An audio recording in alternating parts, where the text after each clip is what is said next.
오늘 함께 볼 말씀은 구약성경 1035쪽 이사야 55장입니다. 구약성경 1035쪽 이사야 55장.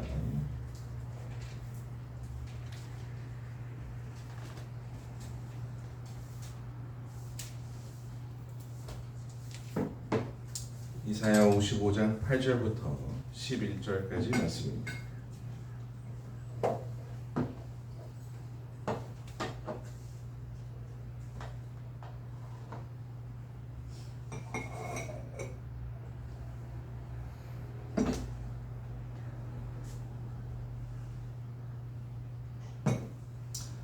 팔 절입니다. 한 목소리로 같이 읽도록 하겠습니다. 같이 읽습니다.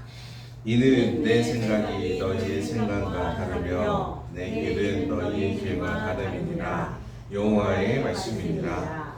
이는 하늘이 땅보다 높음같이 내 길은 너희의 길보다 높으며 내 생각은 너희의 생각보다 높음이니라. 이는 비와 눈이 하늘로부터 내려서 그리로 되돌아가지 아니하고 땅을 적셔서 소출이 나게 하며 싹이 나게 하여 파종하는 자에게 종자를 주며 먹는 자에게는 양식을 줌과 같이 내 입에서 나가는 말도 이와 같이 헛되이 내게로 돌아오지 아니하고 나의 기뻐하는 뜻을 이루며 내가 보낸 일에 형통함이니라. 아멘. 사람은 누구나 내 생각이 옳다 하면서 살아갑니다. 다 자기가 옳은 줄 알고 살아가요. 네, 하지만 이제 신앙의 연수를 더하면 더할수록 느껴지는 것이 있는데 바로 하나님의 생각은 나보다 더 깊고 크시구나 하는 생각입니다. 이사야 선지자는 이스라엘이 포로로 끌려간 상황 속에서 이 말씀을 전했습니다. 절망과 패배감으로 가득 차 있는 사람들에게 아니 사는 게 뭔 의미가 이렇게 있냐, 우리가 포로였다, 이렇게 가득 찬 사람들에게 주님이 말씀해 주셨습니다. 뭐라고 하셨냐면 내 생각은 너희와 다르며 내 길은 너희의 길과 완전히 다르다라고 얘기해 주셨어요. 이 말씀은 뭔가 꾸짖는 것 같지만 오히려 위로하시는 이야기입니다. 그러니까 사람의 눈높이와는 다르게 하나님이 바라보고 계시는 것은 다르다고 얘기를 하고 있는 거죠. 하나님의 생각은 우리의 계산을 초월합니다. 우리는 계획을 세우고 무엇인가를 이루어가면서 단계를 밟아가면서 이 정도면 이 정도 결과가 나올 것이다 라고 생각을 하고 살아가요. 그러고 신앙생활을 할 때에도 내가 이만큼 했으면 이만큼의 결과는 나와야지 라는 생각을 합니다. 기도했으면 응답을 받아야 한다고 생각하지만 주님의 생각은 다른 것 같아요. 주님은 때로 기다리게 하시고 주님은 때로 돌아가게 하십니다. 우리가 보기에는 기다리게 하시고 우리가 보기에는 돌아가게 하셔요. 우리는 그걸 지연이라고 하지만 하나님은 그 속에서 우리를 성숙으로 빚어내고 계십니다. 이스라엘은 자기가 선택받은 백성이었고 하나님의 선택을 받은 사람들이고 왕이 있었고 늘 싸움에서 승리를 했었기 때문에 자기들을 질 거라는 생각을 해본 적이 없어요. 그 사람들이 포로로 끌려간다는 상상을 해본 적이 없습니다. 근데 이 사람들이 바벨론에 포로로 끌려갔으니 얼마나 절망적이었을 거예요. 그리고 포로 생활을 하고 있으니 얼마나 마음이 심했을 거예요. 근데 하나님이 돌아오게 하셨어요. 하나님의 생각은 다른 거였죠. 그리고 하나님의 생각은 언제나 길이 열려 있습니다. 9절 말씀에 보면 이렇게 되어 있습니다. 하늘이 땅보다 높음같이 너희의 길보다 높으며 내 생각은 너희의 생각보다 깊다라고 얘기하고 있어요. 하나님의 말씀 중에서 하나님의 생각이 높다, 깊다 이렇게 얘기하는 건 차원이 다르다라는 뜻입니다. 우리는 우리의 인생길이 막히면 이거 끝인가? 절망스러운가? 낙담하게 되는데 하나님의 길은 달라서 우리가 생각하지 못한 경로로도 열리게 됩니다. 사람은 자기의 경험과 자기의 능력에 의해서 길을 찾고 방향을 찾고 그 길로 나아갑니다. 특히 멀리 갈 때는 더욱더 그러하죠.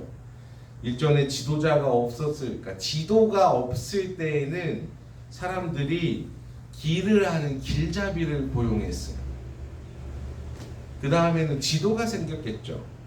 그리고 길을 잇는 능력으로 나아가게 됐습니다. 그러니까 지금 여러분에게 당장 경상도의 그 마산 쪽을 가라고 하면 어떻게 가겠어요? 어떻게 그냥 찾아갈래요? 요즘엔 내비게이션이 있죠. 근데 사람으로만 보면 내비게이션이 인공위성으로 위치를 찾아주고 방향을 알려주잖아요. 근데 이게 없었을 당시 우리의 능력으로만 계산을 하면 우리는 당장의 코앞의 길과 내가 알고 있는 경험의 수준, 자기가 알고 했던 경험의 수준, 그리고 내가 알 수 있는 능력, 혹은 헤쳐나갈 용기, 이 정도밖에 없지만 하나님의 높으신 길은 우주에서부터 내비게이션으로 우리가 알려주는 것처럼 하나님의 길은 다릅니다. 그리고 그 시대의 최대의 교육을 받아왔던 사람들이 지도자를 했었어요.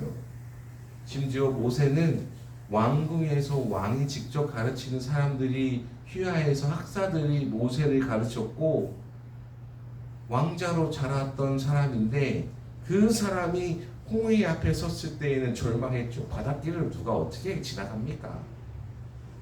근데 하나님이 바닷길을 여셨고 건너게 하셨고 사람의 눈에는 막다른 길이었지만 하나님의 손에는 갈라질 바다였던 겁니다.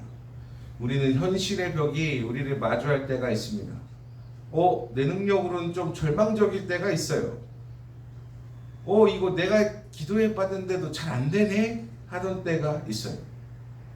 절망의 순간이 있어라도 우리는 낭망하지 않을 것은 하나님의 길이 어떻게 열릴지는 알 길이 없다는 겁니다. 그래서 우리가 더 기도하고 더 붙잡고 더 의지하고 살아갈 수 있는 거예요. 내 능력이면 딱 거기까지인데, 그러니까 당장에 지금 자전거 타고 부산 가보라고 해보세요. 갈 수 있겠습니까? 핸드폰 안 주고 내비 없이 자전거 타고 가보라고 해봐요. 가겠어요? 이 청주 벗어나는 것도 힘들걸. 물론 대전까지 알 수도 있지. 근데 그 다음부터 가라고 하면 내 능력으로는 힘들 거예요. 근데 위성이 읽어주고 내비가 있으니까 찾아가는 거지. 그리고 하나님의 말씀은 비처럼 해처럼 반드시 열매를 맺습니다. 10절 말씀에 이렇게 되어 있습니다. 비와 눈이 하늘로부터 내려서 적셔서 땅을 적셔서 소출이 나게 하고 싹이 나게 하고 파종한 자에게 종자를 주고 열매를 맺게 한다라고 되어 있습니다. 하나님의 말씀은 반드시 효력이 있다는 겁니다. 믿고 살아가면 반드시 효력이 있어요. 우리는 당장의 말씀을 들을 때에 변화가 일어나지 않을 수도 있습니다. 그러나 주님이 씨앗을 뿌리셨고 그 씨앗은 땅속에 깊이 자리를 잡고 있습니다. 하나님의 말씀은 그 속에서도 뿌리를 내리고 있고 하늘의 비가 땅을 적시는 것처럼 하나님의 말씀이 우리의 심령을 촉촉히 적실 때에 그 말씀이 반드시 싹이 날 줄로 믿습니다. 주님은 우리가 포기한 자리에서도 열심히 열매를 준비하고 계십니다. 그리고 비가 왜 열매가 익어가는 타이밍이냐, 이렇게 할 쓸모없는 비가 내릴지라도 반드시 무엇인가 영향이 있을 거예요. 오히려 비가 땅을 단단하게 만드는 계기가 되었을 테고, 여름에 더워 죽겠잖아요. 그 햇빛이 타들어가잖아. 오죽하면 이 잘생긴 얼굴이 탔겠어. 낚시하다가 타들어가는 것 같은 그 태양빛에도 그 태양빛이 있으니까 과일이 열매를 달달하게 맺는 겁니다. 다 필요 없는 게 없어요. 힘든 순간이 있기 때문에 그게 다 달달함의 열매로 나타나는 거지. 우리가 믿고 의지하고 순종하고 나아간다면 반드시 열매를 맺게 될 줄로 믿습니다. 그리고 네 번째로는 실패 속에서도 하나님은 뜻을 이루어 주십니다. 우리가 실패했다고 끝이라고 생각하지만 오히려 실패가 다른 시작이 될 수도 있습니다. 어느 날 베드로라는 사람은 어부였지만 물고기를 한 마리도 잡지 못했어요. 그 사람이 하루 종일 밤새 그물을 내렸지만 물고기를 못 잡았어요. 그때의 그물은 그 사람에게 실패의 상징이었겠지만 예수님에게 쓰임받은 그 순간 기적의 도구가 되었습니다. 베드로야, 저 깊은 곳에 가서 그물을 내려라.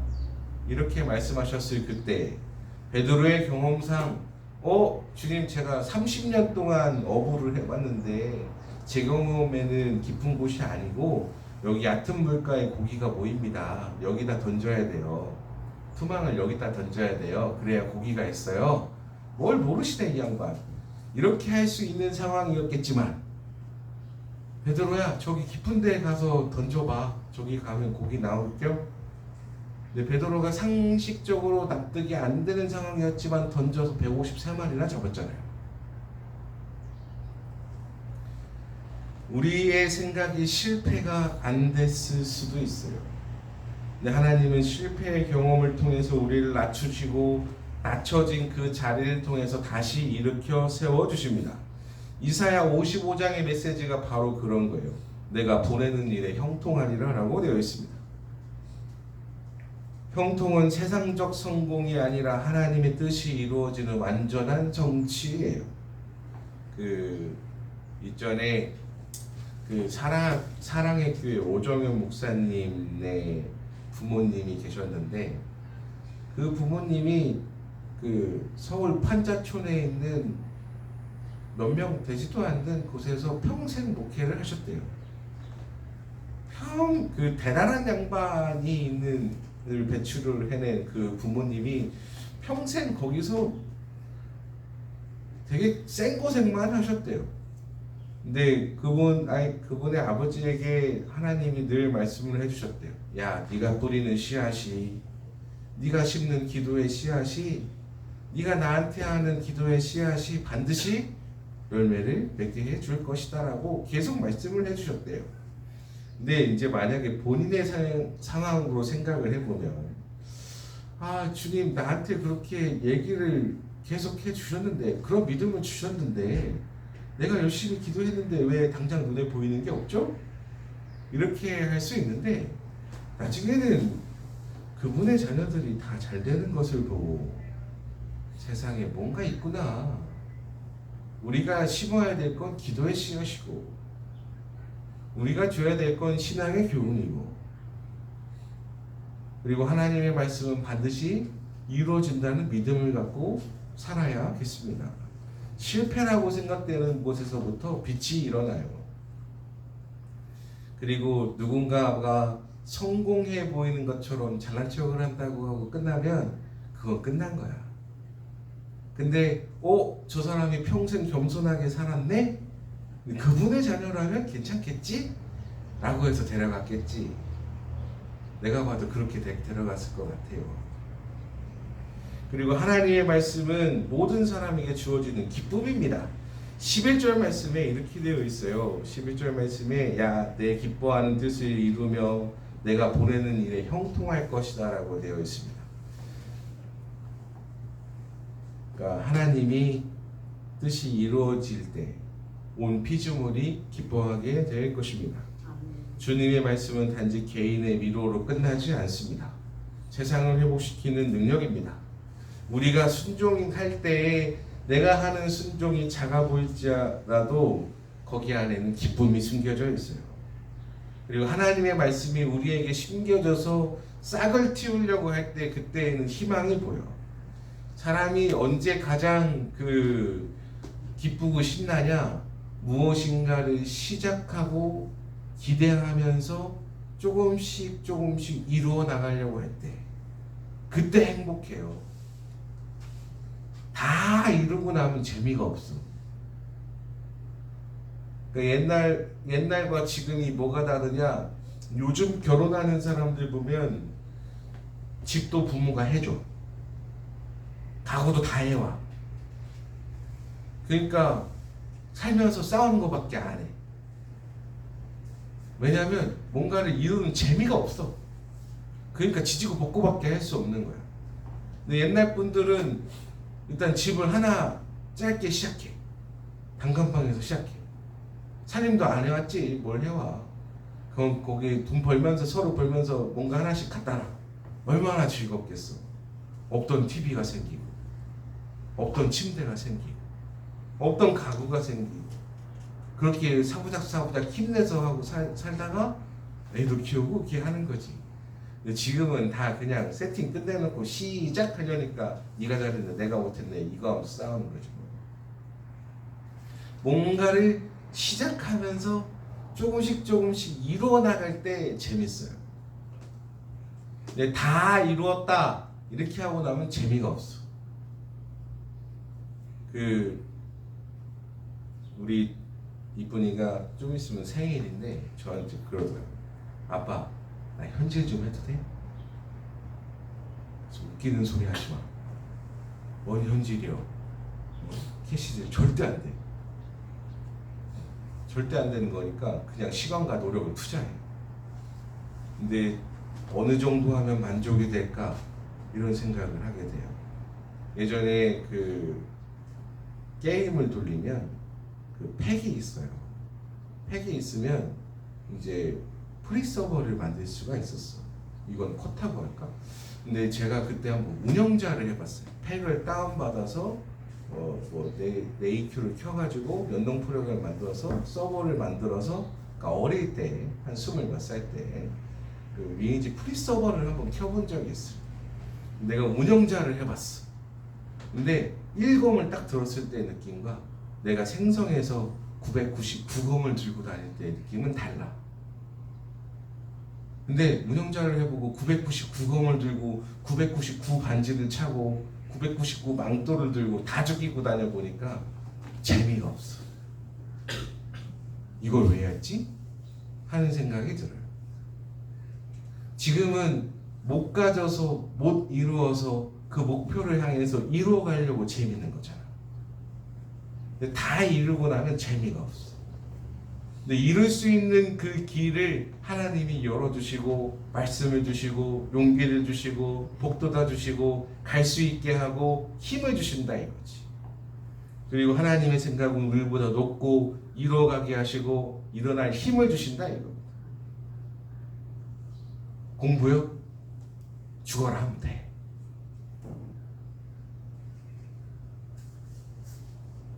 죽어라 외우면 돼. 아니 외우면 안 될 게 있겠어? 그 좋은 머리 가지고. 게임할 때는 수십 시간을 앉아서 게임할 수 있잖아요. 그죠?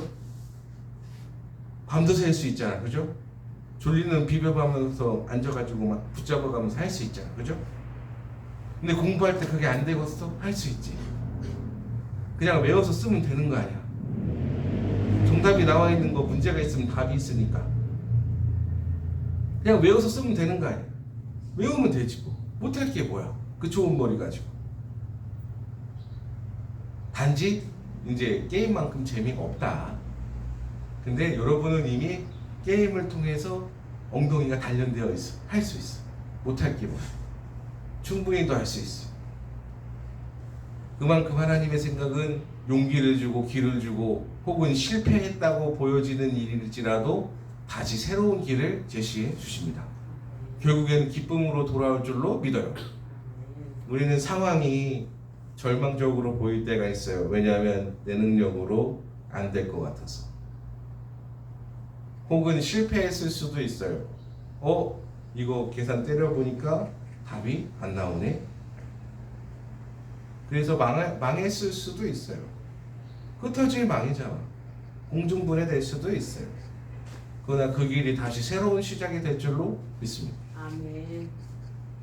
다시 새롭게 시작하고 다시 새롭게 시작할 용기를 갖고 한 발짝 한 발짝 정진해 나아가는 은혜가 있기를 바랍니다. 아멘. 한 발짝 한 발짝 정진해 나아갈 그때에 하나님이 나에게 용기를 북돋아 주시는구나. 나에게 이렇게 이만큼 이루게 하시는구나. 이만큼 차근차근 이루어가게 하셔서 나에게 이런 기쁨도 주시는구나. 그리고 우리가 또 해야 될 건 기도해야 되는 거예요. 하나님 저에게 혹은 이런 은혜를 주셔서 이런 은혜를 심습니다. 하나님 이런 기쁨을 주세요. 라고 기도할 수 있잖아요. 한 주간도 주님께 많은 은혜 받고 많은 사랑 받고 돌아오신 한 주 되시기를 주님의 이름으로 축복합니다. 기도하겠습니다. 하나님 아버지 감사합니다. 우리에게 만인에게 기쁨이